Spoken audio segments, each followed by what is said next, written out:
What's up? I'm homeless, and if you're following my journey, this is my next video. I just don't understand how the it's gotten this bad. Get an application and drop it off one of these companies and start working.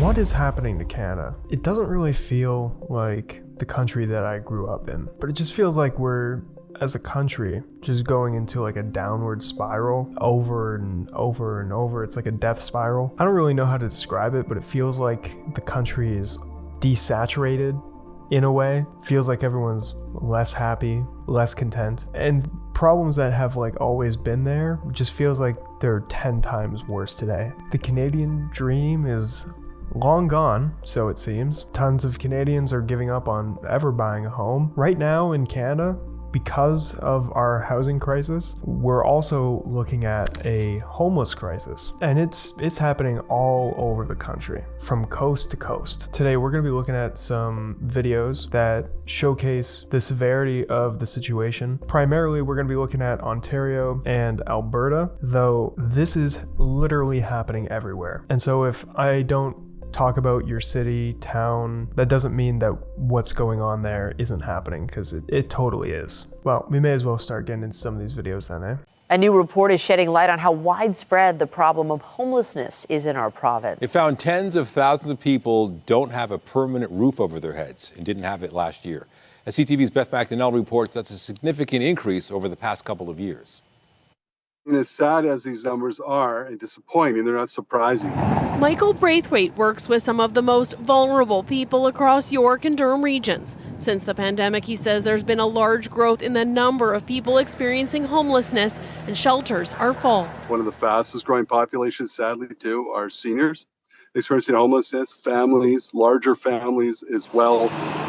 A new report by the Association of Municipalities of Ontario found since 2022, people experiencing homelessness is up by 25%, and more than 80,000 people experienced homelessness in Ontario in 2024. The numbers are growing faster in rural and northern areas, with 50% of people experiencing chronic homelessness, that's periods of 6 months or more, and with a 600% increase in the level among asylum seekers and refugees. It's really the product of what we think is decades of provincial policy decisions in areas like income security, mental health and addictions, as well as deeply affordable housing capacity. Like he said in the video there, it's alarming, but in the same breath, it's not surprising. And that sounds so fucked up to say, to be honest. I mean, like, you make housing so unaffordable. We're not building enough. If they can't afford rent somewhere, then, and they have no family to take them in, it's like,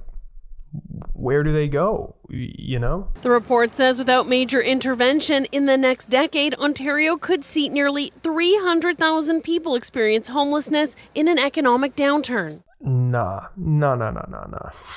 That's too much. That's crazy. If that's where we end up, it's over, man. It's so over. That's so crazy. I've never seen anything like it, but we need to support these people, get them back on their feet, get them a good paying job, and we need to build more homes. Braithwaite says he's seeing more full and part-time workers who can't pay rent.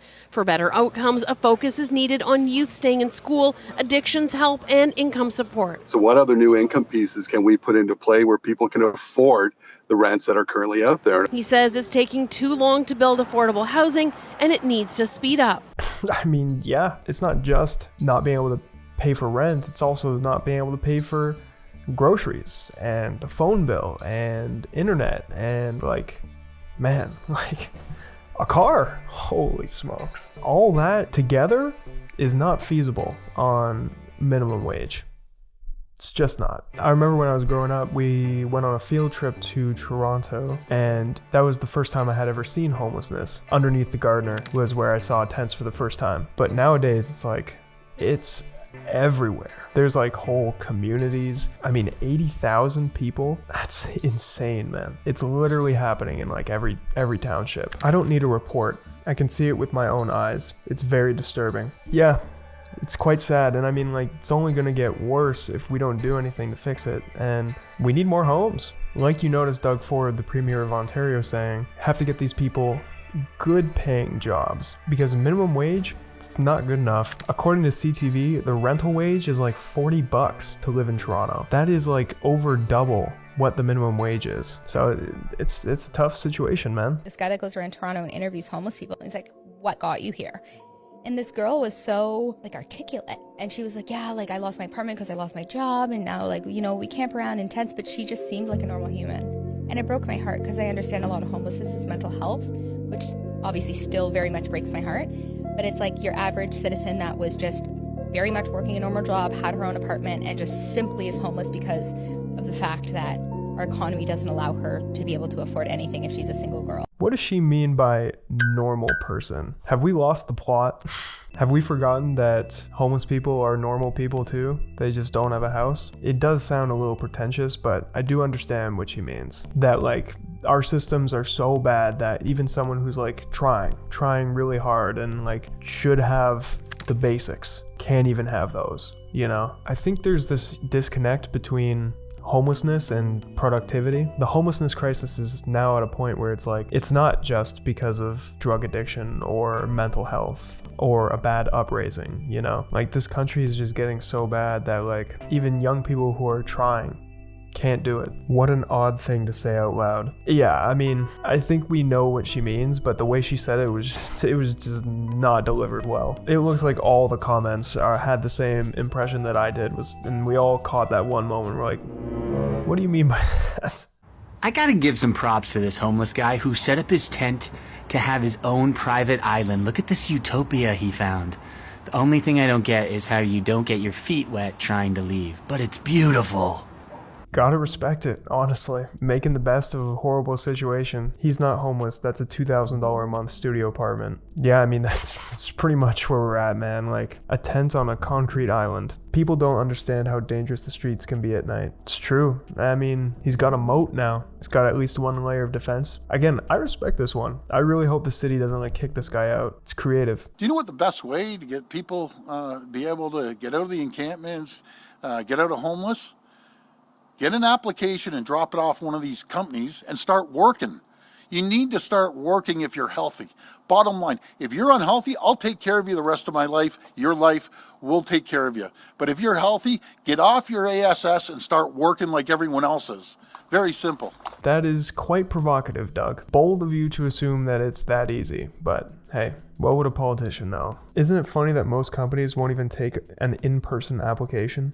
This is what's so dumb about what he's saying. And like, again, you know, it's, if you read between the lines, what he's saying is like, you know, go apply somewhere, get a job, whether it's, you know, an online application or an in-person one. But if you take him at face value, you know, he said, take a physical application and go inside a business and apply.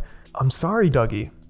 That's just not how it works these days. I hate to tell you. There's a wonderful saying, and it goes, if everything was so easy, then everyone would be doing it. If it was that easy, Doug, don't you think more people would do it? Maybe? My son put out hundreds of applications, including fast food restaurants, and didn't get hired at any of them. Not so easy. This is something that I'm also hearing about is like, it's tough to get entry-level jobs for young people, especially. I mean, like, I really wonder what high school kids are up to these days. When I was in high school, I worked at Tim Hortons for 4 years. What are high schoolers doing these days? I'd love to know in the comments if you have kids that are trying to get jobs that are in high school, or you have personal anecdotes.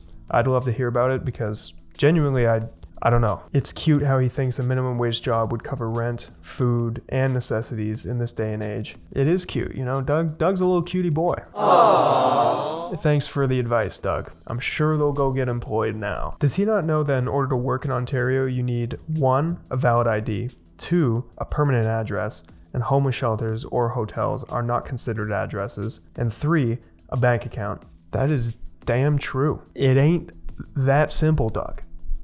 Dougie. Okay, so we're done looking at Ontario now. I want to switch focus and look at Alberta now. I've been to Edmonton a few times and to Calgary a whole bunch of times. When I'm downtown Calgary, it looks just as bad as Toronto, in my opinion. I'm sure a lot of Albertans are actually pissed off at Ontarians because a lot of us Ontarians are being priced out of our own province, and so we're looking elsewhere for better deals. And Alberta looks great. It does. I'd be lying if I was to say I hadn't seen a video about top 10 things you need to know before moving to Calgary. I've seen it. Ontarians are moving to Alberta at record pace, and because Ontarians are a bit desensitized to how crazy housing has gotten, what looks like a good deal to an Ontarian in Alberta looks like a horrible deal to an Albertan. And as a result, Albertans are being priced out of their own province. It's crazy, man. It's like, this is why the housing crisis is like a nationwide thing. But anyway, let's get back to some of these videos. There have been a number of commercial break-and-enters and property stolen from these areas as well. It's very well tucked in, and especially the way they have the tree cover, and again, being built into the hill, it doesn't stand out. We'll just say it blends in very well. How many structures on this site? 3. Very large, very elaborate. They do have a solar panel that's built into the structure. I mean, it's probably gotta be elaborate to be homeless up in Alberta. Like, it gets cold there in the winter, for sure. But yeah, I mean, I've never seen anything like this before, personally. They're basically building their own house, in a way, which is kind of neat. Objectively, this is better than, like, living in a tent. You gotta have some kind of respect for that, you know? Like, these people probably have some skills. I mean, they clearly have some skills, right? Fire pits that were within the structure as well as without it, or outside of it. Yeah, a room just off the main entrance there, main room. There was a fire here, it's a cooking area, I would imagine. And a window, absolutely, and cupboard, countertop area. It must be some sort of patio area, I would imagine. They've got a sectional couch here. Another fire area. They've basically got a kitchen. They have a patio. They've got a window. This takes dedication. You know, this is not something that happens overnight. Unfortunately, it seems like the police are seizing this or taking it over or kicking them out. It's sad, man. Like, they clearly worked really hard to establish all that. And now what do they have to, like, start from nothing? Not quite as elaborate as the other one. But as you can see, they use plywood and 2x4s for their roof and shelter, again, burrowed into the hill. This looks like a proper, well-made structure for the most part. Like, look at these joints. Clearly, this person has more carpentry skills than I do. This is impressive, I got to admit. The encampment has now been listed for the low price of 1.2 million Canadian dollars. Yeah, I mean, like, the reason jokes are even being made like this is just, it's an illustration of how crazy things have gotten. Well, they weren't homeless until the police kicked them out. Where are they going? Where do they go now? Are they arrested, or are they just, like, sent back to God knows where? Sorry, friend. Man, just look at this. Like, so many people. So much. And this is in Edmonton. I remember when I was in Edmonton, I might have driven past here or saw something like it. Like, for as cold of a city as it can be, it has a surprising amount of homeless people. Like, I mean, you're seeing it. They're everywhere there. We need shelter for these people. With all the technology we have access to today, how have we not figured out how to shelter these people? How does this problem continue to get exponentially worse? So I live in Edmonton, Alberta, and I've lived here my entire life. Okay, so that's almost 40 years. And in 40 years, I have never seen this before. It is so bad in our city that this is how fucking people are living. Like, it is so disgusting. It's so sad. I don't understand how the fuck this looks like this. Like, I'm sorry, but this is fucking heart-wrenching. And I have never seen this in the history. Like, I've seen a couple of these, 1 or 2, but not to this degree. And these, you know, they're popping up everywhere. And this is just, yeah, look for yourself. There is a tent city that is downtown. And this is a part of a parking lot. Yeah, that's bad. Tent city is not an exaggeration. Like, that's quite a lot. We need to do something about this. Like, this is not okay. I've just never seen it this bad before.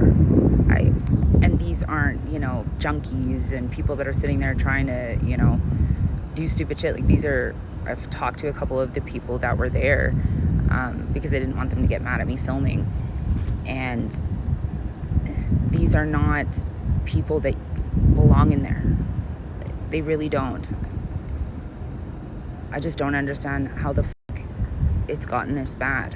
I think everybody's wondering how it got this bad. Like, I know we all know, like, it's no surprise that this is happening because of the economics that we're seeing in this country, but man, this is a nationwide issue. She also mentions in her video that the people who are in that so-called tent city are like just people who can't afford to live. I think we've got to break the stereotype of a homeless person being like a crackhead or a junkie or like super mentally ill. Yeah, sure, they do exist. This increasing issue nationwide is mostly just due to the cost of living. They can't afford it. And it's just so sad, man. I know I've said that like 100 times, but like what is there to say? Really? This last video I want to play is from a homeless girl in Calgary, and she's sharing her experience as a young adult who is homeless in Calgary. What's up? I'm homeless, and if you're following my journey, this is my next video. This is my fit check for the day. I got the pants from Superstore. I got the shirt from the church that feeds me on Sundays. I got a backpack from my ex, which is my purse right now, and it has a bunch of stuff in it. This is what I mean by like breaking the stereotype. It's like you would never know just by walking down the street, passing this person on the road, that they were homeless or unhoused. You would have no idea. I would have no idea. Like, let's be objectively honest right now. This girl's name is Morgan, and I feel so bad for her because she must have nowhere to go, obviously, if she's homeless. Either rejected or can't go back to living with her parents and just can't afford to live on her own in Calgary, and it's messed up. I can feel confident that I don't look homeless, so people won't believe in random stigma and stereotypes. I feel like a normal person. I feel confident. I did my makeup today. I don't do that all the time because makeup is expensive. I love her confidence. Morgan, you are a normal person. Doesn't matter what people on the internet say. Doesn't matter what people say in real life. And the fact that you're making an incredible effort like this, it's commendable. Seriously. Here's another one of Morgan's videos, and here you can see that she's walking through a patient form, but you can see firsthand the struggles that someone like her will go through even on a simple visit to the optometrist or to the dentist. Put in your address information. I don't have one. What I'm loving about these comments is that they're all very supportive. I'm so proud of you, regardless of the situation. You got this, Angel. It's really heartwarming to see the overwhelmingly positive support, quite frankly, across all of the videos that I've seen. I feel like 10 years ago, people had a different view on homeless people, but I think it's shifting and we're becoming more empathetic. And I think we're all realizing that they're just people. Because I don't want to just take Morgan's content and leave her with nothing in return except for my opinion, I'm rather going to be giving her money directly, because on her page, she has links towards a direct PayPal to her, but also local organizations in Calgary that support her and a multitude, it seems, of other homeless people in the area. And I'll leave all 3 of the links that she has on her page in my description as well. So if you have the means and are feeling generous, it's there for you if you would like to. Be sure to drop a like if you enjoyed the video as well. And if you want to watch a video about how shrinkflation is diminishing our buying power right under our nose, click this video here.